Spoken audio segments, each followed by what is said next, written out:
Muito bem. Pós-modernismo, desafios e limites da adaptação da missão adventista. Ou seja, a missão adventista deve ser adaptada. Quais são os limites, até onde podemos ir, o que é válido, o que é bíblico e perigos. E desafios também, realmente é difícil, e a gente vai ver o que é isso, tá? O objetivo desse seminário é entender a nova geração e gerar empatia pelos ouvintes. Jesus adaptava o seu discurso também. Suas mensagens de misericórdia variavam a fim de ajustar-se ao seu auditório. Por exemplo, se a gente fosse fazer um seminário sobre como alcançar budistas, como alcançar hindus, isso não quer dizer que eu vou me tornar um budista hindu, não quer dizer que eu vou integrar em minha religião, no adventismo, princípios budistas hindus. Então, muito se fala, não, pós-modernismo é ruim. Na operação Ômega Emergente se fala muito que se tenta alcançar eles, mas infelizmente a metodologia, a abordagem usada é bem questionável, é errada. Tá? E vamos ver isso aqui. Jesus, então, adaptava, porque outros falam assim, não, mas a verdade é verdade e não pode ser mudada nada. Tem razão, mas existe a adaptação, olha, ajustar, olha só, a palavra inspirada aqui em Ellen White, ajustar-se ao seu auditório. Variavam, portanto. Mais uma. Jesus possuía tato para se aproximar do espírito mais cheio de preconceitos, que é o caso do pós-moderno. Vamos ver o que é isso daqui a pouco. Surpreendendo esse público com ilustrações que lhe prendiam a atenção. Então esse é o objetivo, fazer alguma coisa nesse sentido, nessa direção, tá? Não em rebaixar normas de forma alguma. Agora, como eu já disse, Igreja Emergente, One Project, Walla Walla, vocês assistiram aqui, quem assistiu essa série? Mudaram a Igreja, Adventismo Emergente e também o painel Trono de Satanás. Depois viemos nós aqui com a série brasileira e a Igreja Emergente. Eles propõem uma mudança de paradigma no Adventismo. Está tudo muito engessado, estruturas, o jovem não quer isso, então vamos inovar. Tá? Tira o púlpito, assim, via de regra, não falo todos os casos, via de regra, uma tendência, tira o púlpito, música para agradar os jovens, os jovens querem isso, eles vão se sentir em casa e assim por diante.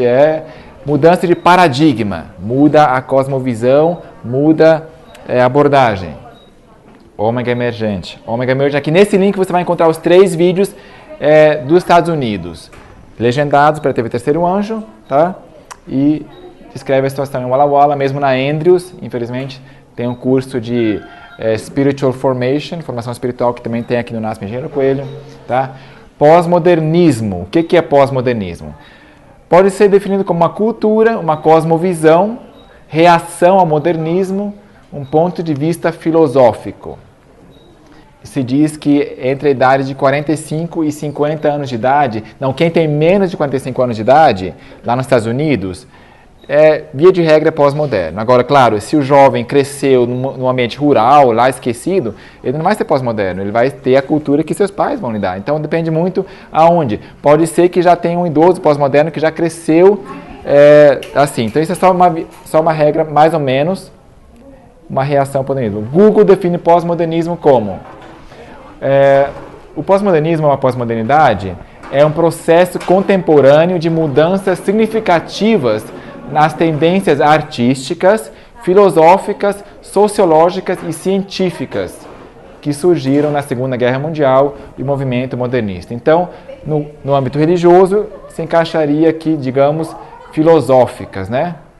E sociológicas também um pouco, né? As tendências mudaram significativamente na pós-modernidade. Quais que eram algumas fontes de verdade antigamente? Na Idade Média, se alguém queria saber, e um pesquisador bereano, aonde é que geralmente ia para obter a verdade? O povão geralmente ia para a igreja, a instituição, a igreja medieval, católica romana. Ali, o que ele tivesse dito, o bispo, o padre falou, está falado. Okay? Era a fonte da verdade na Idade Média. Aí, pulando já bastante tempo, no modernismo cristão, já, por exemplo, Ellen White, a igreja nossa, nasceu nessa época ela começou com Lutero, né, a importância do estar escrito, e foi crescendo esse princípio até estar lá nos puritanos, americanos, a importância do estar escrito. Tem que ser provado com A mais B na Bíblia, que aqui, então, eu aceitei, isso é uma verdade, ok. Mas aí veio o modernismo secular, tá? Uma era de otimismo, de a ciência ir progredindo, a evolução, tem que ser tudo provado cientificamente, materialismo, tá? E existe um livro pela CPB, de John Pauline, que ele fala sobre como abordar os seculares, pessoas que pensam assim, materialistas, tal, não é o pós-moderno, é o moderno. Então, isso aqui já existe na CPB, esse livro. Porém, um livro que fala sobre pós-modernismo é outro. Agora, Amazing Facts, ela tem uma abordagem que apela à pessoa secular, materialista, moderna. Tá? Como? Joe Cruz fundou o Ministério Amazing Facts antes do próprio Doug Batchelor, e a abordagem é dar uma pequena mensagem, um fato incrível, um recorde, alguma coisa assim, uau, que legal, a ponte foi construída, é a maior ponte do mundo e tal, algumas curiosidades para chamar a atenção, entendeu? Uma isca. E aí entra para fazer aplicação espiritual, paralelo, alguma lição, entendeu? O Doug Batchelor é muito bom nisso também, acho que foi uma sucessão muito feliz, Joe Cruz depois Doug Batchelor, porque ele mesmo teve essa mentalidade muito secular e tal, e ele tem até livro que escreveu Amazing Facts, que são muitos fatos incríveis, até inacreditáveis às vezes, e nos próprios sermões do Doug Batchelor, ele sempre insere, agora um Amazing Fact, agora eu vou dar um fato incrível para vocês. Vocês sabiam que papapá, entendeu? E aí depois da lição, isso mantém a atenção, e é por isso que também tem tanto sucesso esse ministério leigo americano. Mas o tempo foi passando e o otimismo acabou. Por quê? Uma desilusão foi se estabelecendo. A relatividade de Einstein, nem tudo é explicável pelas leis físicas. Newton, não, tem coisas, física quântica que não dá para explicar. Parece que tem partículas que voam mais rápido que a luz. Gente, como pode ser? Tem partículas que aparentam voltar no tempo. Quando a gente observa, se comporta de uma forma. Quando não observa, de outra. Então não é nem tudo assim. Isso foi fragilizando a cosmovisão. Socialismo, tá? Em reação ao capitalismo. Não é assim que funciona, é assim agora. Então surgiu essas duas opções, e agora? O povo ficou dividido. Guerras do século XX também, guerra do Vietnã e tal. Isso vai questionando, não é tudo mar de rosas.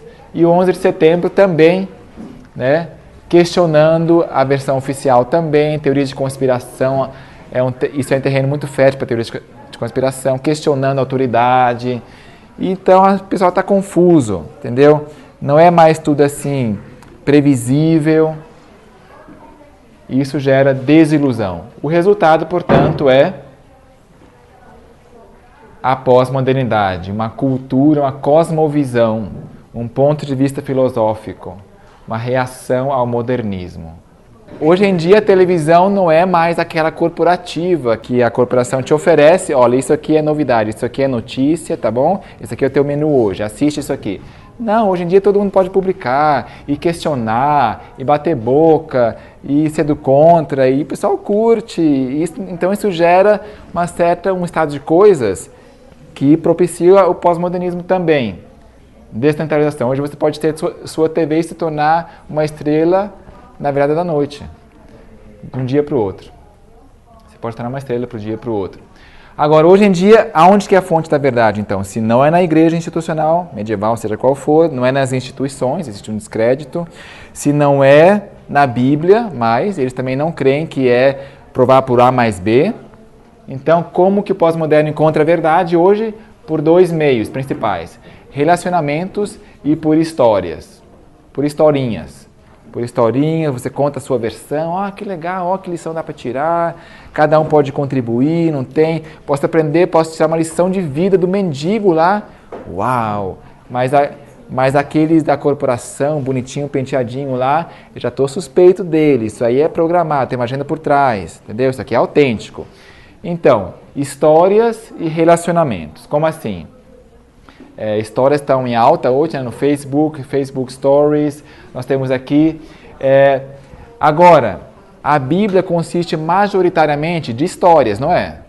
A Bíblia não é um compêndio doutrinário, agora sobre a imortalidade da alma, esse capítulo aqui. Não é assim, são histórias, são a maior parte da Bíblia, né, tem parte poética e tal, mas majoritariamente são histórias. Então, maravilha, isso é muito bom para alcançar o pós-modernismo.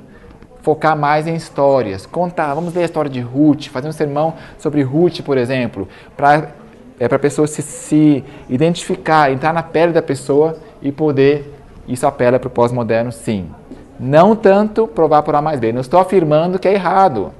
Veja bem, eu concordo com o está escrito, a lei ao testemunho, um pouco aqui, um pouco ali, para a verdade, mas o pós-moderno não pensa assim, então como alcançar ele? Como fazer ele ter atração pelo Evangelho? Tá? Dessa forma, é uma sugestão aqui. Sem deixar o estudo da Bíblia, pois é um pouco aqui, um pouco ali. Agora, eu já vou mostrar o outro lado da moeda, o perigo. Cuidado com o seguinte, para não você ir não embalado. Então a história é... Preste bem atenção. Porque virá tempo em que não suportarão a sã doutrina, mas ajuntarão para si mestres segundo as suas próprias cobiças, como que sentindo coceiro nos ouvidos. Há um perigo de que nossos sermões agora comecem a ficar historinhas. Gostosinho, chuveiro quente, gostoso, entendeu? Então, cuidado. A vantagem de ter história, assim, para alcançar o pós-moderno, quando adotam sua história, se apropriando dela, a pessoa se torna até certo ponto teu discípulo. Porque ela entrou no teu sapato, como diz um ditado em suíço. Fala assim, não é na pele não. Ela calçou o teu sapato e está agora enxergando o mundo através dos teus olhos e se torna assim, isso facilita para ela te seguir, se identificar contigo. Tá? Os pós-modernos valorizam mais suas próprias conclusões. O pós-moderno jovem não gosta de que fale, pessoal, isso aqui é verdade, creio em mim, confio em mim e está aqui. Se quiser aqui ler, leia aqui. Não, eles querem raciocinar. Então é bom falar de uma forma indutiva, deixar assim quase chegar no alvo, mas deixar que a pessoa arremate o negócio, entendeu? Conclua. Para que não seja uma coisa pré-servida, mastigadinha para você. Parece que eu sou um bebê, entendeu? Então deixa a pessoa raciocinar e deixa evidente. Tá? São pessoas inteligentes. Lembre-se também que o Espírito Santo é quem vai nos guiar para alcançar pessoas. Ele vai guiar a mente do pregador, entendeu? Há um perigo de depender muito de métodos. Estou falando aqui sobre como alcançar, então deve ser assim, assim, então essa aqui é a receita. Não, o Espírito Santo que é a receita do sucesso. E por isso precisamos sempre pedir, porque ele é o principal agente, o outro é a nossa parte e Deus completa a parte dele, né? Colaborar com Deus. Muitos veem a Bíblia com o mesmo preconceito como vemos o Corão. O que você acha que tem no Corão? Geralmente, assim, uma visão geral. Como é que é o Corão? É parecido com a Bíblia? Tem historinhas? Tem... Eu creio que ele é parecido com a Bíblia, que você fala, né? Assim, tipo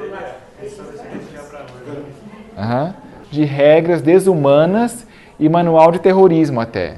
Associa o islamismo com o terrorismo. Talvez vocês não, porque estamos aqui, vocês se informam bem, prova disso é que vieram aqui ao seminário, mas geralmente muçulmano fica um pouquinho com medo. A pessoa que se veste de preto, assim, tudo, uma burca, né? Tem países que estão proibindo isso. Ficar um pouquinho com medo. O Alcorão, será que ele é muito inspirador mesmo? Ou é um monte de regrinhas, que não pode isso, não pode aquilo, tem que cortar a mão se roubar, a Sharia e tal. É dessa forma que muitos veem a Bíblia. Muitos seculares, que não estão nem aí, não conhecem, tá? Então, coloquemos-nos na posição deles. Eles não vão aceitar se você começar a falar, gente, a Bíblia é verdade. Tá? Então, é por causa disso, então agora está escrito aqui, mais aqui esse verso, mais aqui esse verso, conclusão, essa é verdade. Não é bem assim, nós temos que ter esse tato, né, para poder ver como eles pensam, quais são os preconceitos que eles têm. a beleza do seu semblante, a amabilidade de seu caráter e, sobretudo, o amor expresso no olhar e na voz, atraíam para ele todos quantos não estavam endurecidos na incredulidade. Enfim, quais são alguns valores dos pós-modernos? Vamos ver como eles pensam? O que está passando pela cabecinha de um pós-moderno? Eles valorizam muito a espiritualidade. Para eles, tipo assim, para um jovem ver você orando lá sozinho, que isso aqui é um homem de Deus, sabe? Isso aqui faz a pessoa gostar de você, assim, sabendo que você é muito espiritual, não tanto religioso. Porque religioso já na visão deles é ruim, porque tem uma agenda por trás. Ele é pastor, ele é pago para pregar. Então já desconfio por quê, né? Então, mas a espiritualidade sim.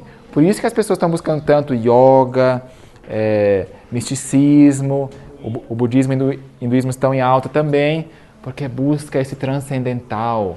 O material para eles já está perdendo a relevância, porque eles veem que não está dando certo, essa desilusão que a gente falou. Entendeu? Então querem uma coisa mais profunda, sim. Nós podemos aproveitar isso.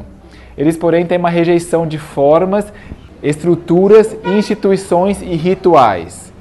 Isso aí gera desconfiança neles, de qualquer religião organizada.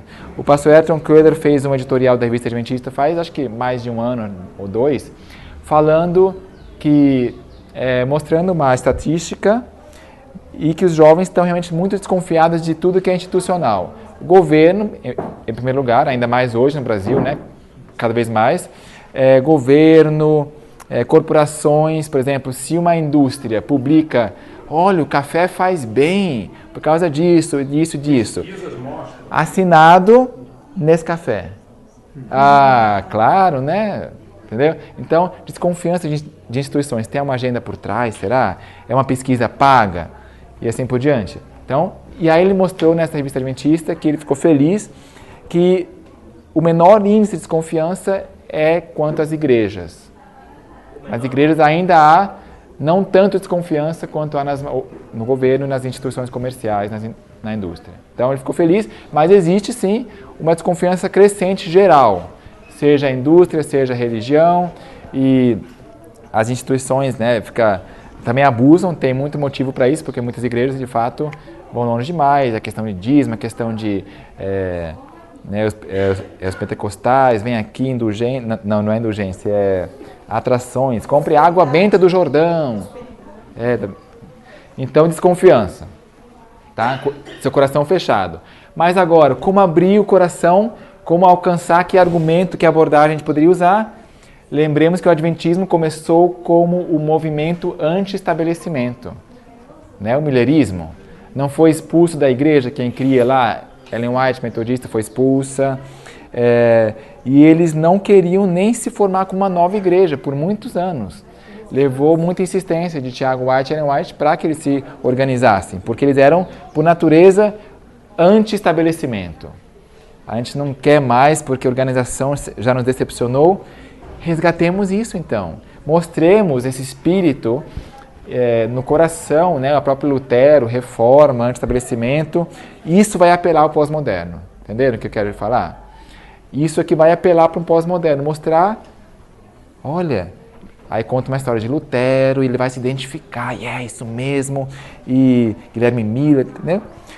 Então, por isso que é bom resgatar a história. Tem uma editora no Brasil chamada Editora dos Pioneiros, que está publicando histórias. Tem agora sobre o Capitão Bates. História de Bates, por exemplo.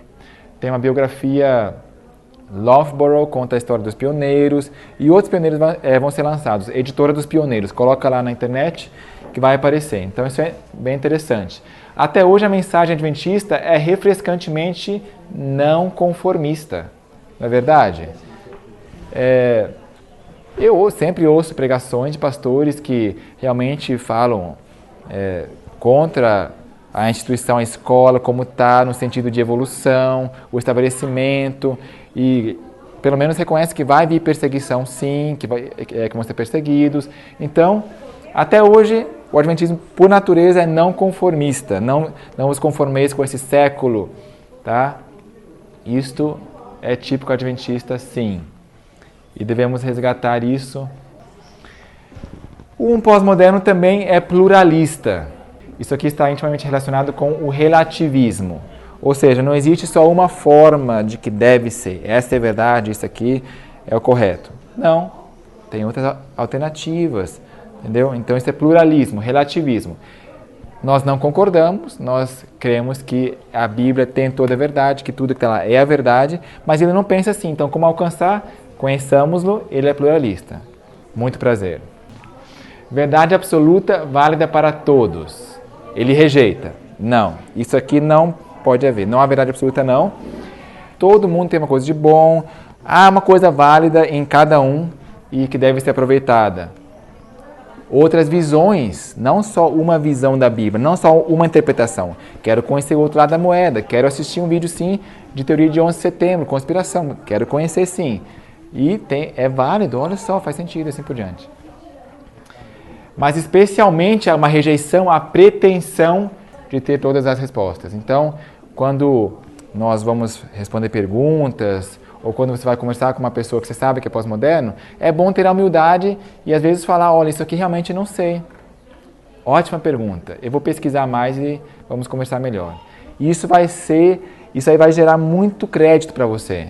Em vez de tentar dar um jeitinho, sabe? Aí pronto, já perdeu a confiança, porque ele não sente segurança e autenticidade. É assim, poder reconhecer que eu não tenho todas as respostas, que eu não sei essa resposta. Mas eu vou estudar, quero te ajudar sim, mas eu não sei. Então, 1 Coríntios 8:2 diz assim, ó, se alguém cuida saber alguma coisa, ainda não sabe como convém saber. 1 Coríntios 8:2. O pós-moderno valoriza o experimental. O experimental, tá? Ele quer mexer, quer ver se funciona mesmo. Busca pelo que funciona, o que faz a diferença. Ele não quer tanto saber se é verdade, ele quer saber se dá certo, entendeu? Se isso me preenche, se isso realmente vai me aproximar de Deus. Porque eles querem se aproximar de Deus, sim, mas não, porque tem tantas religiões, tem muita desconfiança. Eu quero saber se dá certo mesmo. Por isso que o misticismo e o yoga estão em alta, porque realmente tem um poder por trás. E nós sabemos qual é esse poder. Experimente e veja, é bom. Essa linguagem aqui vai apelar muito para o pós-moderno, tá? Provar e veja, experimente e veja, venha jovem. E você vai sentir isso, você vai ter isso, aquilo, experimente. Não gostam de fabricação de sensação agradável, com shows, tecnologia, música e etc., que não satisfaz a alma. Então, isso é uma falácia, querer agradar o jovem com coisas artificiais, festinhas, vem aqui festinhas, entretenimento, isso atrai, quem sabe, uma certa classe de pessoas com alguns interesses, mas não de ter uma conversão, não de ir para o céu.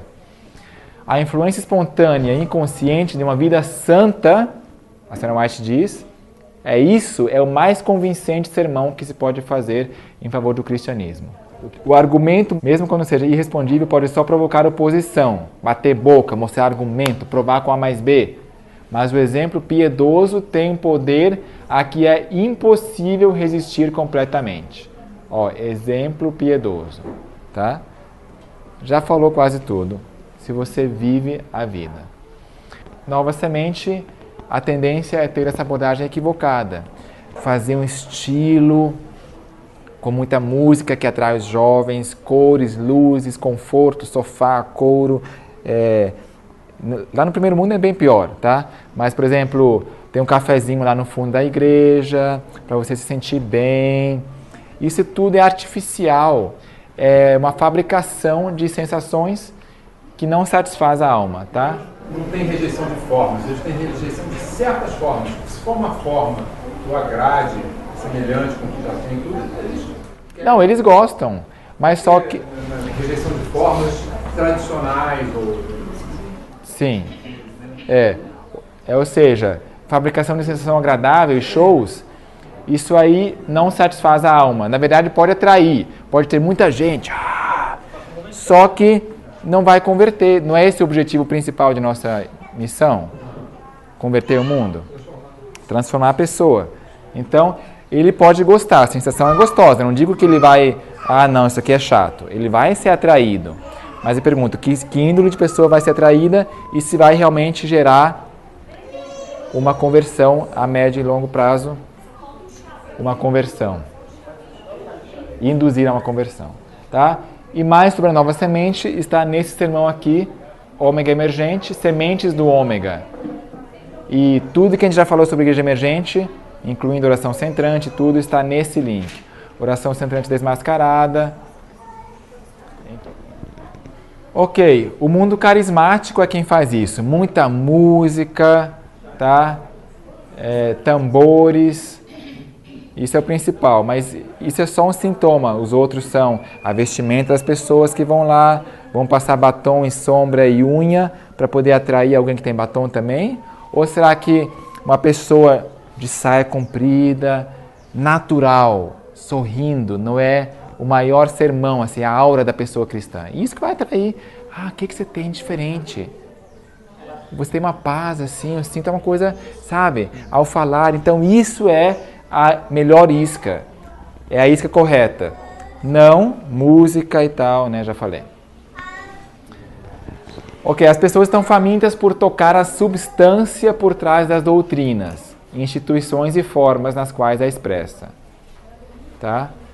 Eu quero saber o que tem por trás da igreja, tá? Isso aqui, essas formalidades, eu sei que estão fazendo aqui porque às vezes seu coração nem está aqui, existe, mas o que está por trás? Quero saber, quero estar mais perto de Deus.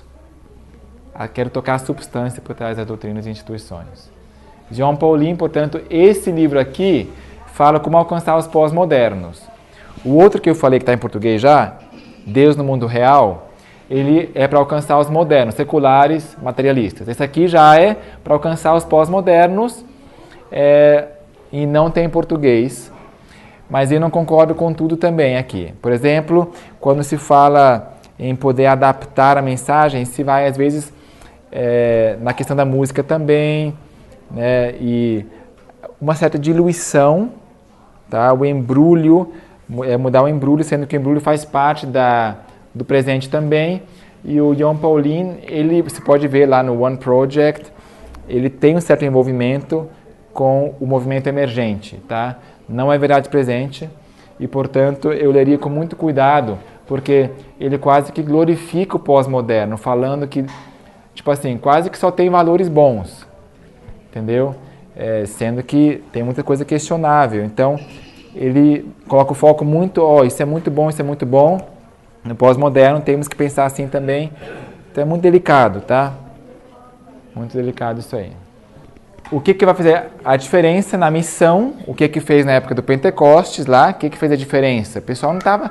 Tinha 50 pessoas lá no cenáculo, não eram muitos assim. Mas o que fez? Mudou. Pá! Virou a mesa, digamos assim. Foi o Pentecostes, não foi? 2.000 conversos, depois mais 3.000. E então também o Espírito Santo deve ser nosso foco. Pedir Espírito Santo, e isso que vai realmente fazer a obra ser terminada, tá? Não é nossos métodos humanos, não é nossos instrumentos. O pós-moderno também valoriza muito o misticismo, tá?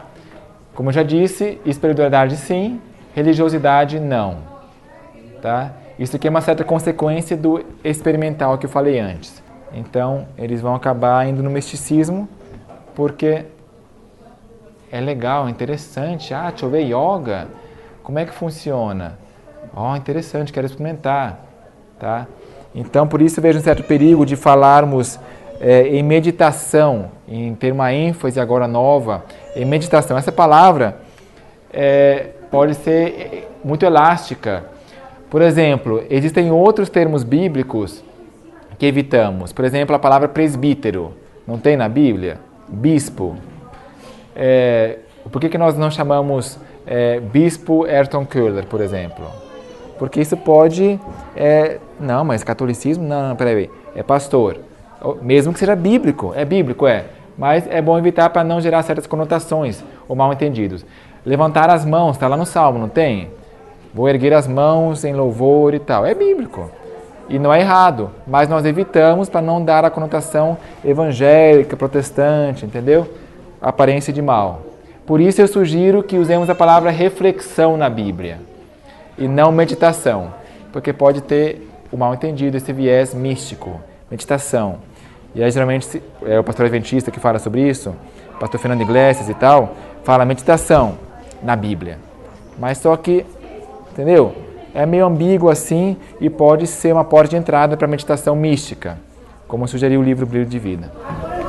Também o concílio devocional dos 40 dias trazia aqueles passos. Sim, então Ellen White usa a palavra meditação sim, meditation, mas hoje em dia tem uma certa conotação que é melhor evitar, por isso eu sugiro a palavra reflexão na Bíblia. Ler a Bíblia não só por ler, mas ficar pensando, meditando.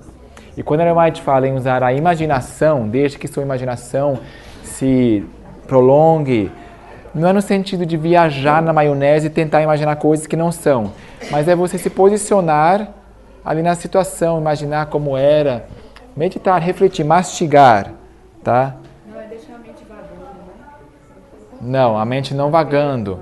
Por exemplo, os sermões de Willow Creek e Saddleback, infelizmente muito usado também pelo pastor Bullion, assim, Maria Madalena, aí cria toda uma história, conta coisas que não aconteceram, e ela estava lá no forno e tudo, e aí a pessoa vai se envolvendo muito e cria uma certa atmosfera muito envolvente, muito dramática, que é questionável. Falar coisas que não são verdade. A Bíblia diz lá em Filipenses 4, tudo que é verdadeiro, nisso pensai. Tá? É verdade? Ok, altruísmo.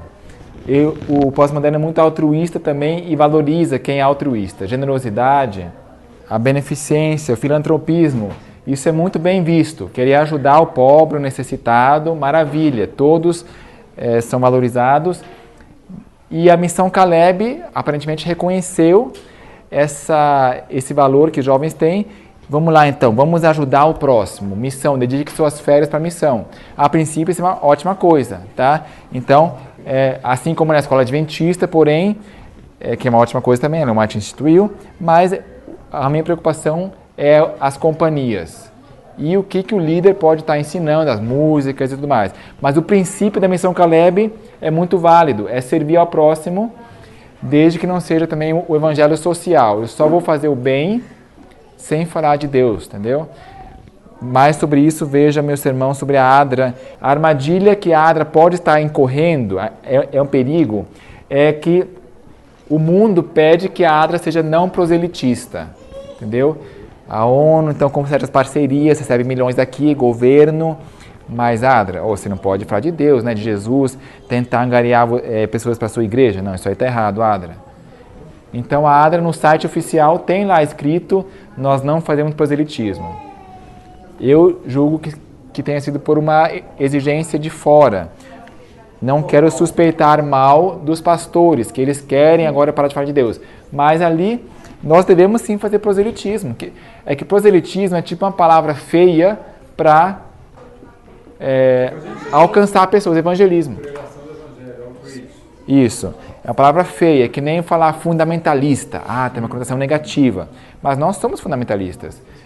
O próprio pastor Boger, no sermão dele, lá naquele livreto que o pastor Renato Stenson publicou, Sermões do pastor Boger, quando ele morreu, está lá, é um dos primeiros sermões, nós somos cristãos fundamentalistas. Mas hoje em dia se evita essa palavra, nós evitamos essa palavra para não suscitar oposição desnecessária. Entendeu? Então a gente não fica assim, a gente comenta aqui, mas é melhor não fazer isso. Então tem uma conotação negativa. Então, proselitismo, não. Então é como se eu falasse assim, ou um pastor falasse, nós não somos fundamentalistas. Aí também é perigoso, entendeu? Nós estamos negando, não, mas espera aí. Por isso é perigoso a Adra colocar lá no site, nós não fazemos proselitismo, por causa que, então, durante o seu horário de trabalho, não deve falar de Deus. Quando acabou a sua jornada, aí pode falar. Ou seja, a Adra acaba se degradando a uma empresa secular, uma ONG, Cruz Vermelha.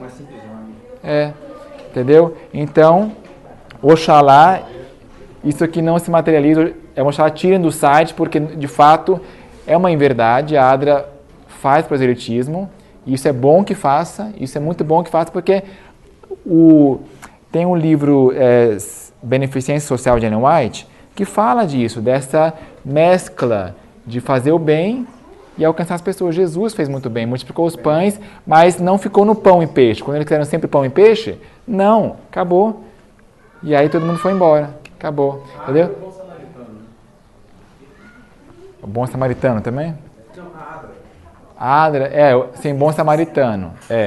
Não é errado fazer o bem, mas se ficar só no fazer o bem, só no pão e peixe, aí que está o problema, tá? Mas sobre isso, nesse sermão aqui, tem passagem de Ellen White, bastante. Ok, altruísmo. Vamos mais, comunidade. Eles valorizam o espírito de comunidade, de família, isso para eles é muito importante. Eles estão desarraigados, tá? Então, por isso, se rejeita expressar discórdia. Hoje em dia, se você discorda de alguém, já comprou uma briga, você é do contra, é inimigo. Não repreender, você não pode falar mal, não pode criticar. Já viram sempre essa máxima? Não pode falar mal, não pode criticar. É um aspecto do pós-modernismo, tá? Em nome da tolerância. Vamos ser tolerantes. Então, meu colega de quarto, ele está fumando, mas eu não vou falar nada, porque ele sabe que é errado, né? Vamos tolerar, vamos conviver, vamos coexistir. E deixar o amigo continuar nessa, na verdade, é um ato egoísta. Pode ser desconfortável tentar ajudar ele e levar uma tapada, uma patada? Pode ser desconfortável, mas o amor arrisca e quer o bem do próximo, não seu próprio conforto. Se você faz com amor, ela vai sentir que você está bem intencionado. Agora, o modernismo era individualista, lembram? Cada um por si, pode pensar como quer. O individualismo agora já é rejeitado. Não, gente, vamos ter uma comunidade, vamos nos entender. Esse negócio de cada um, ninguém é uma ilha. Entendeu? Ninguém é uma ilha. Vamos tentar nos entender, conta aí a sua versão, quero conhecer. Se você quer se isolar numa bolha, não é legal isso. O pós-modernismo raciocina assim. Entendeu? É a filosofia hippie, comunidade. Certo. Então nós podemos aproveitar isso. Tem um fundo de verdade. Então o que a gente pode fazer? A importância da comunidade cristã. É na igreja, valorizar muito esse aspecto. O Espírito Santo vai te guiando como aplicar. Tá? Nós conhecendo o pós-moderno, podemos assim melhor nos adequarmos à forma que ele pensa e entendê-lo. Também valorizam a criatividade, a apreciação pela elegância, o bonito, estética, respeito ao meio ambiente também, os animais. O veganismo hoje em dia é mais pela questão do respeito ao meio ambiente e animais do que por uma convicção religiosa, por uma convicção de saúde, melhor dizendo. Tá? É mais pela questão do meio ambiente. O filme A Carne é Fraca, por exemplo, mostra muito o meio ambiente, os efeitos. Os animais pobrezinhos, olha eles aqui morrendo. Os direitos dos animais, pet shop, pet hotel, tá? São tendências aí na sociedade. Amor, o reciclável, o meio ambiente. E também a globalidade é muito importante para eles. Nós estamos numa aldeia global, apesar de essa expressão já estar obsoleta, o nacionalismo de Trump, por exemplo, não é bem visto, né? Prova disso são noticiários que sistematicamente tentam desmontar o Trump, que ele é um doido, que ele é um pirado, que ele é um egoísta, que ele é um bilionário. O bilionário ele é muito rico, quer dizer que ele é, né, não é generoso. Enfim, nacionalismo não pega bem para o pós-moderno. E é por isso que eu prevejo muita confusão ainda. Trump está só no primeiro ano ainda. Ele vai ficar 4 e muita confusão ainda no mundo. Os Estados Unidos saiu da... qual que é? A Unesco. Saiu da Unesco. Gente, como é que pode? Quer cortar as parcerias lá do Pacífico. Não sei se já saiu do Pacífico lá. Enfim, isso aí vai criar ainda muito caos, porque a tendência é realmente nos unirmos, União Europeia, Mundial, tá? Ser uma rede e não uma ilha. E, finalmente, também o holismo. Eles rejeitam a compartimentalização das pessoas. A pessoa ser uma fachada, mas por trás ser outra coisa. O chamado adventista no sétimo dia. Já viram essa? Eu sou adventista no sétimo dia, no sábado. Bonitinho, até o sorriso sabático, sim, ok. Saiu da igreja, foi para casa, é outra realidade. Então, isso aí, se o pós-moderno descobre isso aí, e está ficando cada vez mais fácil de descobrir, né, pelas redes sociais e tudo mais, Pronto. Você é fachada artificial. Não, eles valorizam a integridade, a pessoa que vive o que é, que incorpora, né? Esse é o holismo, portanto. Pega muito bem a pessoa ver que você é honesto. Não. Holismo quer dizer, vem de, em inglês tem o pão integral, é whole bread. Vem de completo. Integralidade. Ser íntegro, né? Holístico é integral. É, mas melhor talvez consistente. Consistente com a sua prática, com o que você ensina. Tá? Não ser hipócrita. Não tem a ver com misticismo. Tem a ver com você fazer e ser o que você prega, o que você advoga. Então, a educação adventista, e na verdade Ellen White, né, fala muito sobre crescimento físico, mental e espiritual, sabedoria, estatura e graça. Isso aqui é holismo, não é ser holístico, e também a autenticidade é muito valorizada. A desilusão com as instituições, tá? Uma suspeita aí. Crédito crescente ao autêntico e natural. Foi no WhatsApp, a pessoa filmou com seu celular, isso aí vai nas redes sociais muito facilmente. E a rede social está cheia disso. O WhatsApp e tal, ele falou, tá aqui o áudio. A pessoa não se importa tanto se não está tão maquiado o vídeo, se não está muito Full HD, certinho, a iluminação. Não, isso não é tão primário para o pós-moderno. Tá? Crédito. Eles valorizam bonito, sim, mas geralmente bonito está associado com profissional é institucional, portanto, há um conflito aí. Valorização de pessoas transparentes, reais, vulneráveis, imperfeitas, naturais. Do jeito que você é, você não tem que se maquiar, espontâneo, natural, tá? Isso é valorizado e eles curtem dessa maneira. Modéstia também. A pessoa, por exemplo, uma virtude do Roger Federer, campeão de tênis suíço, ele é muito modesto. Quando falam, uau, 8 vezes Wimbledon, e ele sempre fala assim, não, assim, sabe, ele tenta menos, ou seja, atribuir a outros a causa, não, mas isso aí realmente, muito obrigado a vocês, público, que tem me apoiado. Então isso pega muito bem, ser modesto, em contraste com arrogância. A Bíblia, na verdade, expressa essa modéstia. Em parte conhecemos, em parte profetizamos. Nós reconhecemos que somos imperfeitos. Quem sou eu? Quem que falou isso? Moisés. Ressalte esse aspecto de Moisés, que ele se sentiu incapaz, que ele quis se oferecer em prol dos outros. Davi também foi modesto. Não, imagina, a minha Benjamim é muito pequeno, Gideão, enfim, tá? Eles gostam muito quando a modéstia está bem visível e é praticada. A mensagem jamais deve ser diluída, entretanto, para agradar os que não seguem a Deus, ok? De novo aqui uma atenção, um alerta, jamais diluir a mensagem, colocar historinhas, colocar ilustrações. Não, quando eu falei em história, eu falei história bíblica, tá? Não é tanto preencher com um monte de ilustrações, histórias viajadas, fábulas, né? Lembra da fábula que a gente leu? A Bíblia diz em João 6,44, ninguém pode vir a mim se o Pai que me enviou não o trouxer. Eles não vão vir por música, não vão vir por fabricação de sentidos, atrações, músicas, shows, fogo de artifício, entendeu? Festa das cores, tá? Não, ninguém pode vir a mim se o Pai que me enviou não o trouxer. Aliás, isso aqui está no contexto logo depois do pão e peixe, ó. Tá vendo? Não é o Evangelho pão e peixe.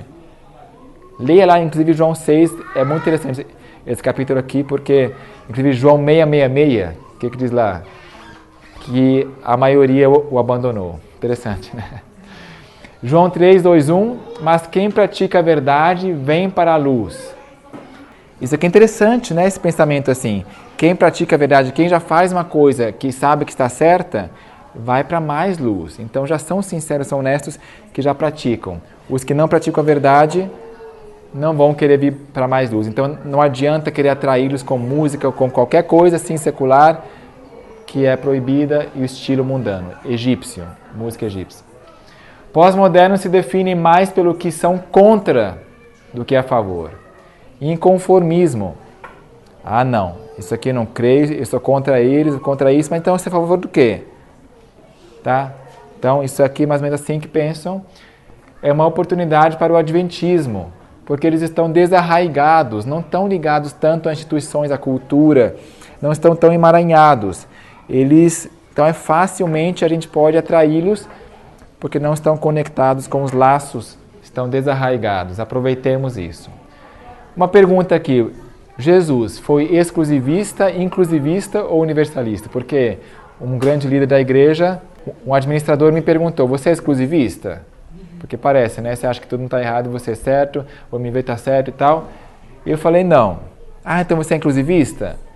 Só que inclusivista, eu falei que também não, porque o inclusivista, ele aceita todo mundo assim do jeito que é, aceite coexistência, tá? Inclusivista, ecumenismo. Ou será que Jesus era universalista? Universalista também tem a ver com todos, por exemplo, todos afinal vão ser salvos, Deus vai ter misericórdia de todos, afinal de contas, entendeu? Jesus foi qual dos três? Talvez não necessariamente ele foi um exato, mas mais para que lado desses três? Aqui? Ou mais para esse lado? Vamos ler algumas afirmações de Jesus. Todos quantos vieram antes de mim são ladrões e salteadores. Isso aqui tem conotação inclusivista, exclusivista ou universalista? Exclusivista. Porque ele está falando que, na verdade, ele está correto e os outros todos são ladrões e salteadores. Ninguém vem ao Pai senão por mim. E essa? Também. Está excluindo outras alternativas. A salvação vem dos judeus. Ou seja, ele reconheceu, é dos judeus, não é samaritano não, é judeus, só judeus. A salvação vem de lá. É exclusivista. Agora, a expressão exclusivista, assim como eu falei com a questão do bispo, fundamentalista, meditação, pode ser mal entendida e, portanto, é bom evitar. É melhor falar, eu sou adventista. Eu sou adventista, mas agora, Jesus de fato foi mais para exclusivista e isso deve nos fazer pensar. Porque o pós-moderno não gosta dessa frase aqui, desse verso aqui, ninguém vem ao Pai senão por mim.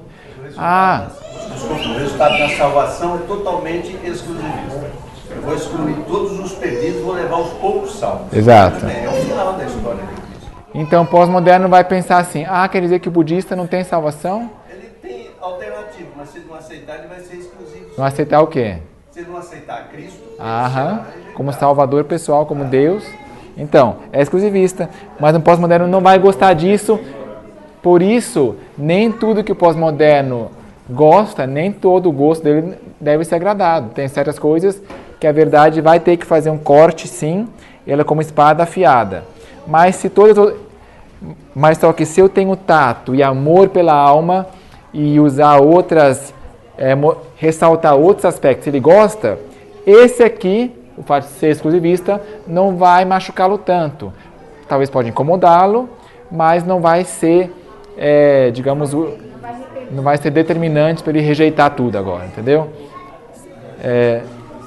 Portanto, não releguemos essa verdade aqui a um segundo plano. Ao lidarmos com pessoas não cristãs, devemos sim reconhecer que um budista, se não aceitar Cristo, o quê? Quem crer e for batizado será salvo. Devemos mostrar isso. Deve se converter sim, deve ser batizado sim. Um fumante deve parar de fumar sim e deve fazer isso. Existem regras. Se não, não. Ponto final. Paulo foi aos gentios, quer dizer, a oportunidade de salvação, ela é inclusivista, sim, enquanto é a missão do evangelho. Depois... Por isso que é bom evitar esses termos, porque esses termos, eles não definem tudo. É que nem perguntar para mim assim, o seu carro é vermelho, azul ou preto? Qual dos três? Escolhe aí. Vermelho, azul ou preto? É prateado. Então, isso aqui são palavras humanas. É uma classificação humana. Entendeu? Então é melhor não usar, são rótulos. Porém, tenhamos em mente que Jesus excluiu outras alternativas para o céu e outros messias assim por diante. Existe um senso de quebrantamento no pós-moderno. A cosmovisão dele está quebrada, realmente 11 de setembro, Trump agora, o negócio está caindo aos pedaços, e agora, gente? Minha cosmovisão. Há um senso assim de helplessness, quer dizer, inabilidade de lidar com tudo isso, de encaixar tudo as coisas. Impotência, ok. Profunda necessidade de restauração, de cura. Há uma necessidade, uma ânsia de ser entendido, compreendido, tá? Simpatia, empatia. Esse senso de quebrantamento é um pré-requisito para buscar a cura. Ótimo, então ele está quebrantado, maravilha, vamos aproveitar. O fumante reconhece que ele está errado e quer parar de fumar? Não. Então não vai funcionar. Só se ele reconhecer o seu erro, quer parar mesmo, está errado, estou errado e quero sim. Então ok, aí podemos trabalhar. Isso aqui é uma oportunidade para os refrescantes ventos do Evangelho. Essa frase aqui eu tirei de John Paulin lá naquele livro lá, tá? Vamos aproveitar essa oportunidade porque o Evangelho é a solução. Então, maravilha! Eles estão mais próximos, nesse sentido, da solução do que o moderno, que está seguro, a ciência é a minha resposta, está tudo firme, tudo em cima. Não, ele não, então por isso vamos aproveitar isso. Ótimo. Inclusive esse livro de John Paulin, Everlasting Gospel, Ever-Changing World, quer dizer, Evangelho eterno, mas mundo que sempre fica mudando. Já mudou de novo para o pós-modernismo. Antes de ele lançar esse livro, ele falou no áudio que ele queria dar um nome para esse livro de alguma coisa assim relacionada com oportunidade para nós do Adventismo. O pós-modernismo é uma oportunidade, saibamos aproveitá-la. O pós-moderno tem uma grande necessidade de propósito. Para que eu estou fazendo isso? Esse é meu trabalho, eu estou trabalhando para ganhar dinheiro, para pagar as contas e no final do mês, será que eu estou na esteira aqui também, não saio do lugar? Sabe? Não faz sentido. Por isso que o pós-moderno muitas vezes se torna hippie, porque não se conforma, não quer ter essa vida sem sentido. Então, por exemplo, como que a verdade presente tem uma resposta para essa necessidade dele? A questão dos 144 mil, a missão da última geração. É um desafio. Eu existo então para refletir a glória de Deus e minha missão é isso. Legal. Missão. Tá? Por exemplo, no caso, missão Caleb. Isso aí apela muito ao jovem. Missão, desafio. A senhora White diz, procuremos com todo o poder que Deus nos tem dado estar entre os 144 mil. Não é um desafio? Uau! Só os que receberem o selo do Deus vivo terão um passaporte para transpor os portais da cidade. E a minha missão é ser uma testemunha. Lá no céu também vamos ter diferentes esferas de ação. A Bíblia diz que vamos reinar, julgar. Olha que interessante, faz sentido. Tem propósito. Tá? Missão da última geração. Isso aqui apela para o pós-moderno. O Evangelho faz sentido, não é de faz de conta. É para alguma coisa, não é só então eu me converter. Qual a diferença agora entre antes e depois? Porque agora eu guardo o sábado, não como carne de porco e vou pedir aos sábados tal. O resto não mudou. Não, ele não quer isso, ele quer uma coisa muito forte, né? Que vai se dedicar mesmo e faz sentido, ok.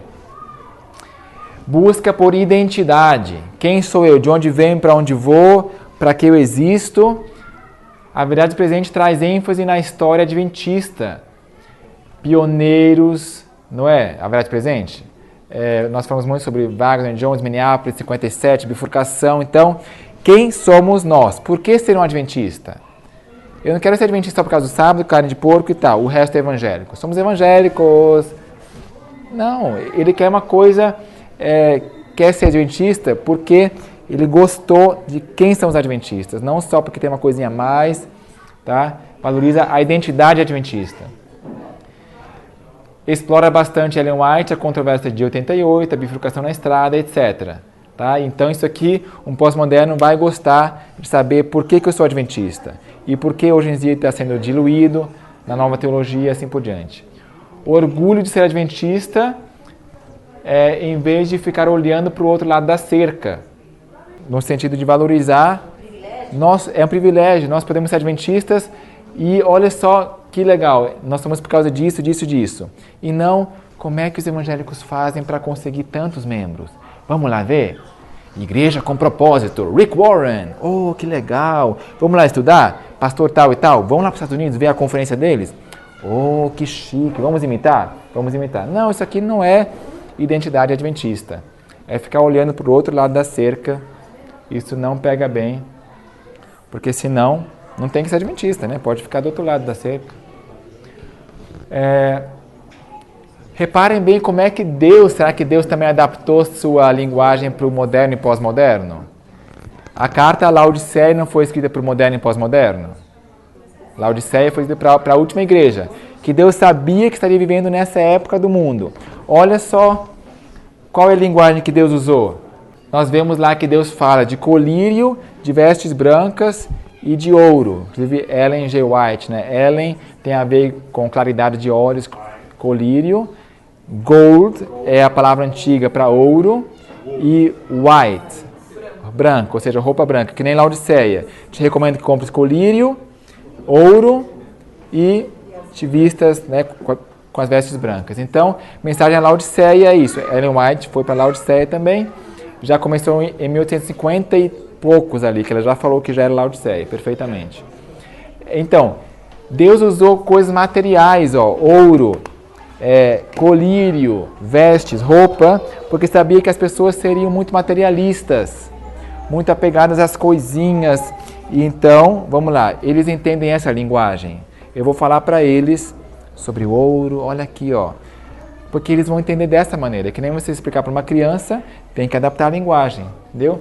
Deus fez isso e, nesse sentido, eu gostaria de recomendar lições da natureza. Isso aqui é um compêndio de centenas de lições que eu fiz através dos anos.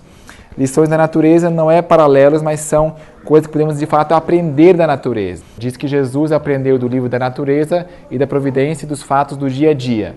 Está aqui, são lições da natureza e do dia a dia no PDF, que pode ser muito útil para fazer ilustrações da vida prática. O que podemos aprender disso e assim por diante. Pós-modernos não vão responder bem a textos prova, um pouco aqui, um pouco ali, mas uma forma indutiva, deixando eles chegarem às conclusões por si mesmos, lendo o relato sagrado. Então, estudo bíblico sim, mas não fala, olha assim, por causa disso, essa é a verdade. Até você pode falar, mas só que eles vão valorizar mais se na conversa lá, eles falarem, quer dizer que está escrito isso? Isso, então quer dizer que é errado. Olha, pronto, entendeu? Ele vai valorizar muito mais isso porque ele chegou à conclusão. A descoberta, exatamente. Tá? Uma forma indutiva, chegar quase lá, deixar evidente para ele, assim de forma bem evidente para ele poder chegar à conclusão por si mesmo. Porque uma das acusações dos não cristãos, dos ateus, dos incrédulos eles pegam um verso aqui que mais se enquadra em sua cosmovisão para advogar isso. Então, portanto, é importante sim reforçar o contexto e ver quando Paulo falou isso aqui é exegese, saber as regras assim básicas, né, o contexto, o véu lá nos Coríntios, tem que ver também o contexto aqui, o que Paulo falou um capítulo antes, não tanto recorrer à questão do grego, hebraico, ou à questão da história, não digo que isso é errado, mas evitemos, porque isso não dá para provar. Não dá para provar como é que a pessoa vai saber realmente que é o grego lá, sabe? Mas vê o contexto. O contexto não é desculpa para sempre falar, apresenta o texto de Ellen White aqui, não, tem que ver o contexto, não vou praticar, sabe? Pessoas que falam, é errado fazer isso que Ellen White diz aqui, Mas a pessoa sempre fala como desculpa, né, porque não quer praticar a verdade, que é desagradável. Tem que ver o contexto. Mas ele não vê de fato o que é contexto e não chega a conclusão nenhuma. Então também isso aqui pode ser usado pelo outro lado para desculpar a desobediência. Tá? Vocês veem que é um caminho melindroso. Temos que ter o equilíbrio verdadeiro que Deus vai dar ao Espírito Santo. Tá? Enfim, pós-modernismo. Como pensam os pós-modernos? Eles também rejeitam, não gostam de metanarrativa. É uma grande história. Por isso que eu falei antes que historinhas eles gostam, mas agora já quando começa a ter uma grande história, já ficam desconfiados. Por quê? Porque, por exemplo, o islâmico terrorista, de fato, lá, que se explodem, eles também têm uma grande história, uma cosmovisão que explicam tudo. Então, você vai, quando for para o céu, você vai ter virgens lá, então pode se explodir, vai ter isso de recompensa e tudo mais. Eles são desconfiados de todas essas grandes histórias, e nossa grande história é qual? Do Adventismo. É o grande conflito. É o grande conflito. Lúcifer, então, tal. É muito importante ressaltar o grande conflito, mas ele não gosta. Isso não quer dizer que você não vai apresentar para ele. Só esteja consciente de que isso aqui, ele pensa assim, entendeu? E que o Espírito Santo nos conduza ao encontrarmos formas de tornar o Evangelho palatável para ele, atraente, tá? Pelo menos numa primeira instância.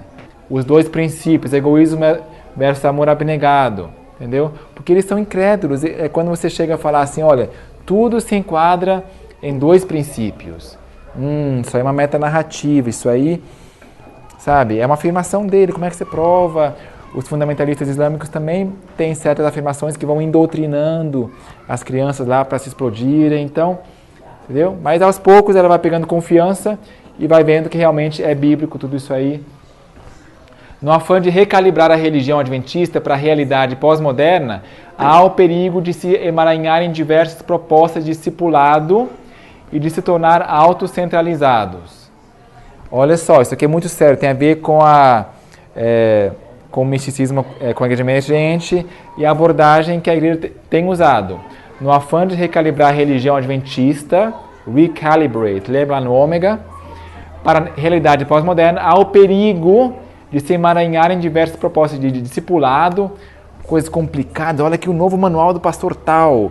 Agora a associação dá para os anciãos. Projeto, digamos um nome aqui, não sei se é esse ou não, mas 1+1.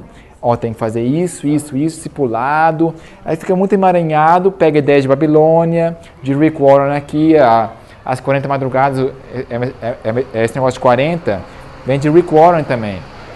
Tá? E se tornar autocentralizados, quer dizer, o discipulado por natureza se preocupa em treinar os membros. Claro que para evangelismo, mas em primeira instância é para treinar os membros.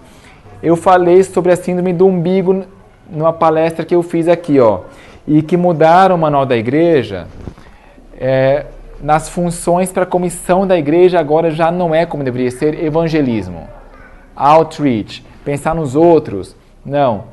A primeira função, segundo o novo manual agora de San Antônio, é discipulado. E a primeira atribuição da comissão também agora foi levantado para ser discipulado. Discipulado é tudo. Em primeiro lugar, vamos falar como treinar os membros. E aí também tem a questão da retenção. Preocupado mais como lidar com os membros, treinamento, do que para fora. Ou seja, é ir para a defensiva.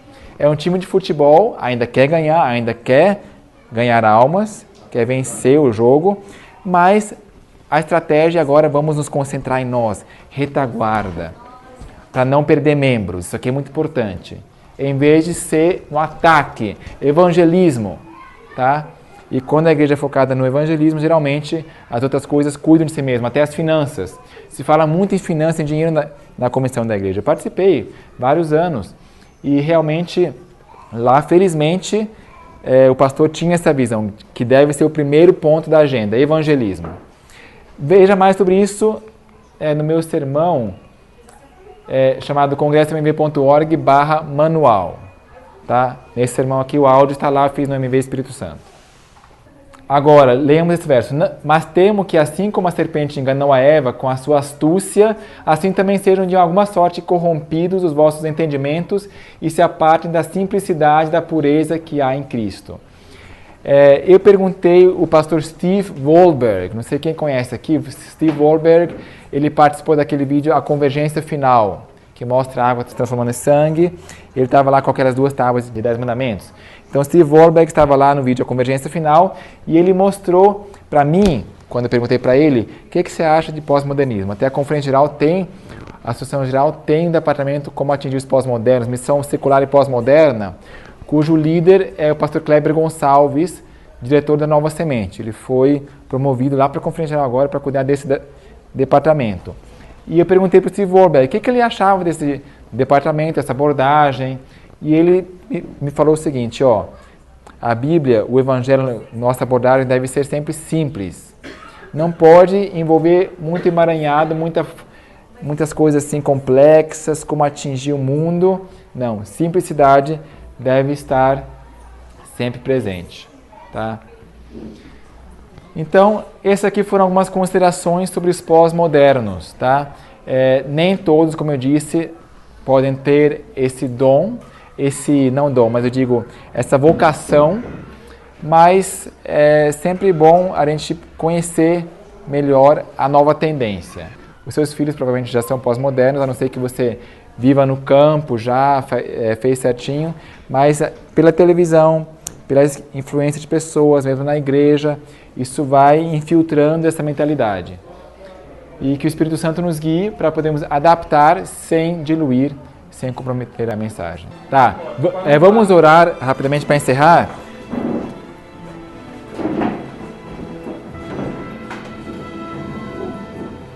Deus, o Pai que estás nos céus, queremos pedir o Teu Espírito Santo para que nos guie em como alcançar almas, porque esse é o Teu maior objetivo, encher o céu de pessoas. Tu amas os pós-modernos e queremos amá-los mais também, mesmo que pareçam diferentes, com outros valores, mas que tenhamos mais empatia e saibamos, e temos sabedoria, queremos cooperar contigo em alcançá-los. Derrama o Teu Espírito Santo nesse afã, guarde-nos de extrapolarmos limites, de desobedecermos Tuas instruções dadas pela Bíblia e a Sra. White, profetiza,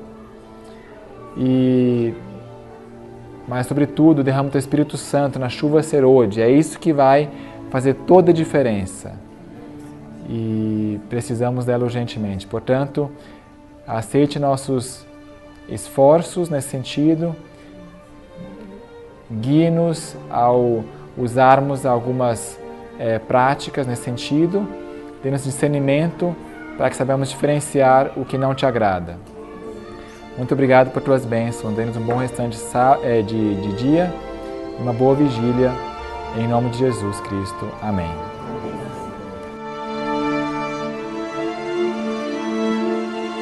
Congresso MV Membros pela Igreja, uma convenção de membros da IASD que cresceu para defender a identidade adventista e proclamar as 3 mensagens angélicas. Para mais recursos como este, acesse congressomv.org/blog.